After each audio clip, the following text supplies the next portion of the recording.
Okay, so I'd just like to introduce myself. I'm Nathan, obviously from NIAB. I'm a farming systems and soil specialist, so I'm very much involved with research work around implementing farming systems, looking at building soil fertility, looking at how we can improve our sort of management systems to be a bit perhaps more, I don't like the term sustainable too much, it's a bit ill-defined, but what I say, resilient agriculture. So we see, particularly with climatic weather conditions, these frequencies of dry periods and wet periods, and the intensity of rainfall now is becoming more challenging. So actually looking at how we can improve our soil structure to improve infiltration rates and at least be more sustainable in terms of the yield perhaps. So we're not perhaps maximising our yields, but we're optimising yields and perhaps having a more resilient yield from year to year rather than having very large fluctuations. So the work within new farming systems is really a suite of different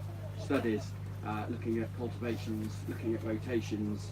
So the one I was going to talk a bit about today is around soil fertility, building soil fertility, how we can look at cover crops as perhaps one of those components, looking at clover bicrop, which is something I think that will be particularly interesting today, which is a bit of a technique pinched basically from the organic systems where they're using lays to build fertility, but obviously in a conventional arable rotation where you haven't got that sort of break opportunity. We were looking at undersowing basically with a legume, nitrogen fixation, putting a bit of fertility, putting a bit of structure in the soil, and looking at the impact on the rotation and on crop performance. So in particular for that part of the work, which is, and again, very interested to hear people's views on it, we looked at a small leaved white clover that was selected. It was quite low growing, relatively small leaf, so it's not hugely competing, particularly at the early stage of crop establishment. So we sowed that after a crop of winter wheat as soon as we could, so it was basically about the end of August that went in, and then we basically gave it a couple of months to establish, and then we went in with another wheat to get the system up and away. But we did both winter cropping, looking at winter wheat, but also just to see how we could improve perhaps the establishment of the clover by actually delaying cropping to the spring. So we went with the spring wheat as well, because again, clover is relatively slow growing, being a legume. So actually, to give it the best opportunity, we thought actually it'd be interesting to look at having that extra time for it to get established without going back through with a cultivator drill to establish a crop. And that was, well, we started that about 10 years ago. The idea was, how long could we use that clover bicrop in the system to be, as I say, improving fertility, improving soil structure, and also we then overlaid different nitrogen treatments. So we had a 0 nitrogen, 50% of the crop grown, and 100% nitrogen, just to look at the interactions between them. Again, full on nitrogen with clover.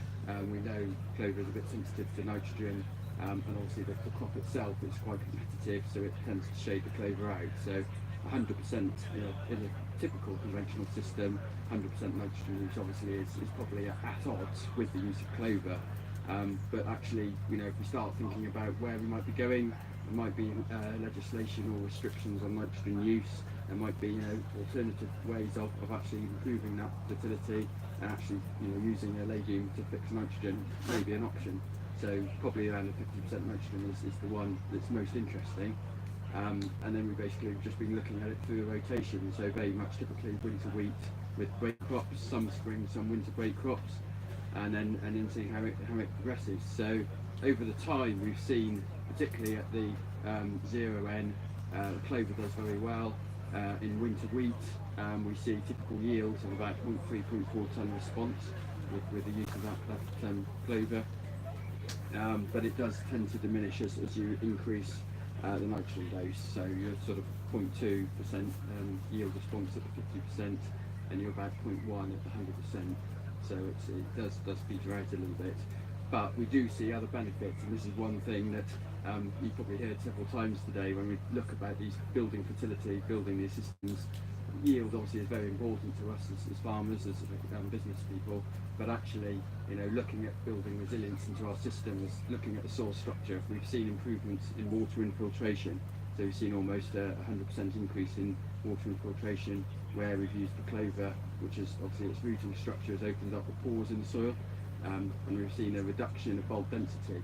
Now, interestingly, again, one of the things I should say, and we can have a bit of discussion on, is around the establishment of that clover and the management of the clover within the system. So things like ploughing would obviously be very disruptive. You could pretty much destroy the clover. So once we've got the clover established, we've always been going with a non-inversion type tillage approach, and basically as shallow as possible. So we're looking no more really than 15 centimetres, 10 to 15 centimetres is our optimum for creating the tilth we need for the following crop, and then going in with a vertistat cultivated drill, but with the cultivated discs literally lifted out, just so we're not doing too much cultivation. And the clover seems to survive that quite well. The other part of the experiment we've looked at is the use of cover crops. So that's only, rather than the bicrop being there all the time, the cover crops are only ahead of the spring crop, the spring break. But we've been looking at both a legume and a non-legume brassica type cover crop in those situations. And the legume one is an all-species mixture, and I don't know if anyone can remember back in the days when there were the DEFRA Link projects, which were a fantastic opportunity to get some funding to look at things in a reasonable sort of length period of time. So we got the funding, and there was quite a collaboration between various partners, ORC, Waddinstead, looking at sort of so when the project started, it was called an all-species mixture. I think it had about 17 different species in, but the idea there was sown at lots of sites around the country, and then actually the ones were honed down for the various regions, for the soil type, climate, cropping conditions. So in Norfolk or East Anglia, we had one of about 4 species. It was black medic, white clover, lucerne, and I think it was sweet clover. Those are sort of optimal mix. And that's what we've looked at, and that's interestingly, we've got a little chart behind me, but we can sort of feel free to look at it in due course. But we were looking at quite simple calculations on margin over nitrogen. So the all-species mixture actually performed most stable over the different nitrogen doses. So it did give us a more consistent return, and it's probably a little bit easier to manage within cropping systems. You know, the clover bicrop is a nice sort of science sort of researchy thing to do, but practically there are some concerns with it, particularly with as I say, higher nitrogen inputs. Herbicides you have to be a bit careful of. We did do quite a big herbicide screening program when we started the work, but again, that there are. I mean, clover is pretty robust once it's established. It's just the establishment phase it's most susceptible, and things like I think it's chloride in Dow Shield can kill it stone dead basically. But apart from that, we've used fairly robust. Propanicet being a very key component of residual herbicide programs.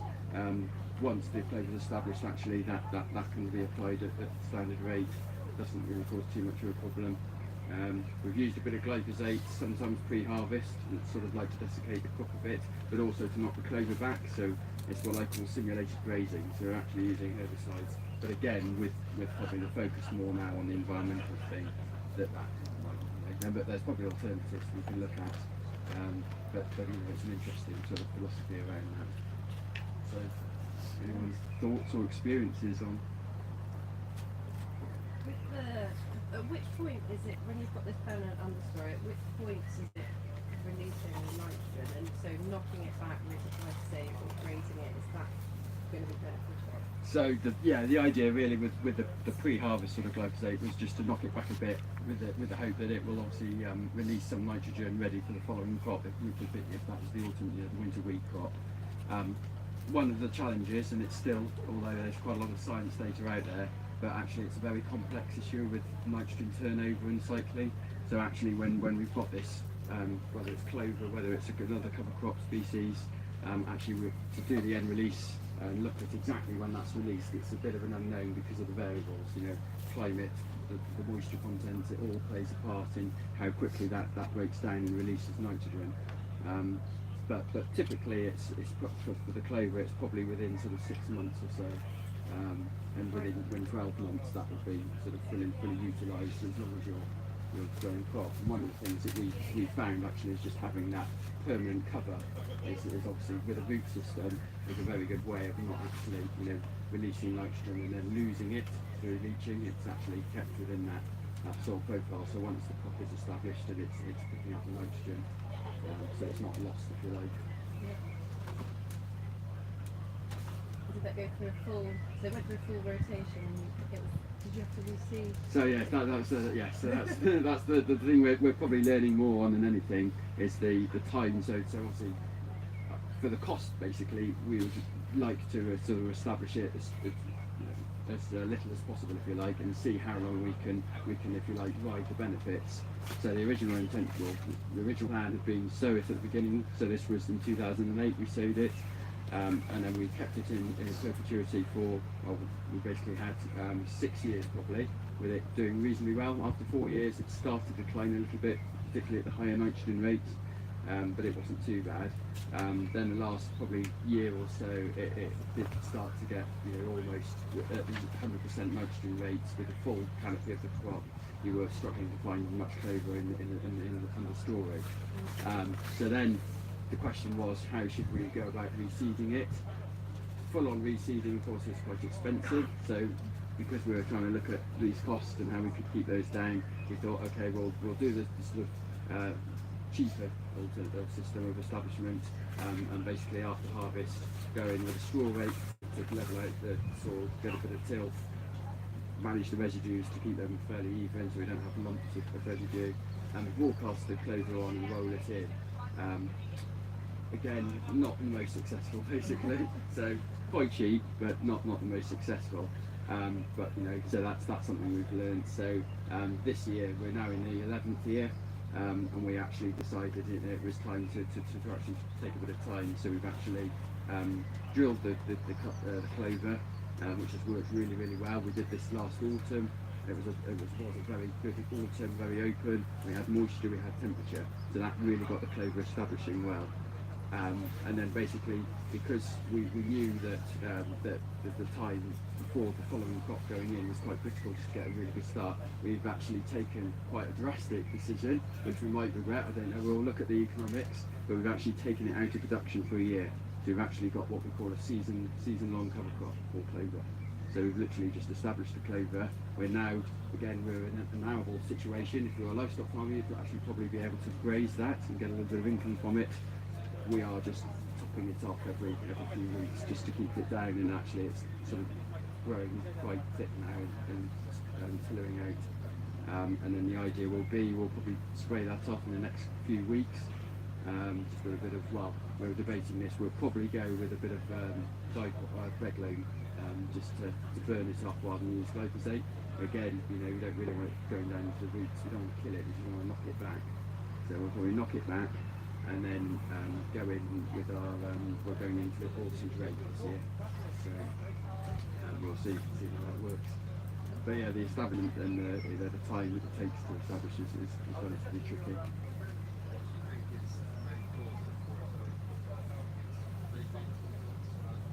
Yeah, well, you've named two there that certainly are a component of it. I probably couldn't put a finger on one. I think it's basically it's a very fine seed. I don't know how many of you've seen the white clover. It is pelletized to make it a little bit easier to drill, but it's a terribly fine seed. It really does need very fine seed bed with good consolidation. So I think actually drilling it does make that difference. And it's also being aware of those, let's say, feeding pollen and slugs. So again, it's another cost, but it's like all these things. If you're growing a crop, you can't really skimp on your inputs. You've got to manage the crop effectively to maximise its return, really. We haven't every year, but we've this last autumn it was very, as I say, a very open autumn. It really did romp away, and it actually grew away, so we didn't need to. We did put some slug pellets on, but apart from that, it grew well. But yes, certain seasons we have had had to put an insecticide on. But again, where we are now, we need to just look at thresholds and be really sure that it is actually warranting that need. And what were your key objectives with it? Was it about weed suppression? Was it about nitrogen? Yeah, probably not so much weed suppression. I mean, this trial is actually on a fairly light, it's a sandy loam soil. For anyone who's from Norfolk, it's boys' land they call it. It is quite easy to work. It's not a high clay content. We don't have we have some grass weeds, but we certainly don't have a blackgrass pressure. So really, the two key aims really is how can we use that by crop as a sort of fertility building, the nitrogen element, but also the soil structural element, and as I say, we see increases in filtration rate and reductions in bulk density, and that's been quite obvious in terms of looking at the structure. When we sowed, I'm just trying to think which crop, I think it was the oilseed rape. That was quite interesting because obviously the clover being there all the time actually had drawn moisture out of the soil. So actually where the clover was well established in the 0N doses, there was actually a slight delay in the emergence of that oilseed rape crop due to the lower moisture in the soil. So that was a slight negative. It did come, probably 3 weeks later you wouldn't have been able to see the difference, but actually just at the time of emergence there was that slight impact. But again, there was that improved sort of tilt.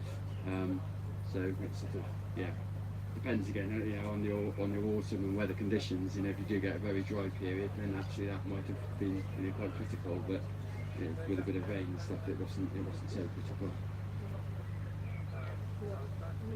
Questions, thoughts?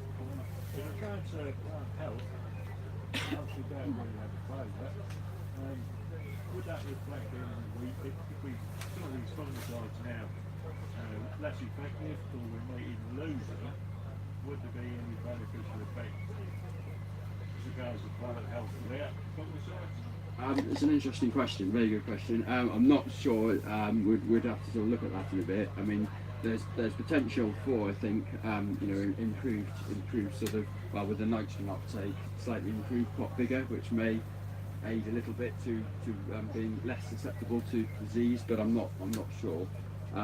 And there's still a question, obviously, around a lot of use with either clover or clover bycropping or cover crops. The actual inclusion of either brassicas or legumes in rotations, and that's one of the biggest challenges, I think, is actually how we actually can manage our rotations still to be quite robust and allow us to have the breaks that we always try to plan for. Yeah, and I think that's something we'll talk about more in the next session as well, with under our. But yeah, so I think we'll take a 5-minute break. We're starting again at 2 in here, talking about intercropping, companion cropping, and sharing various farmers' experiences. So it'd be great if you could all stay. Do have yourself a drink.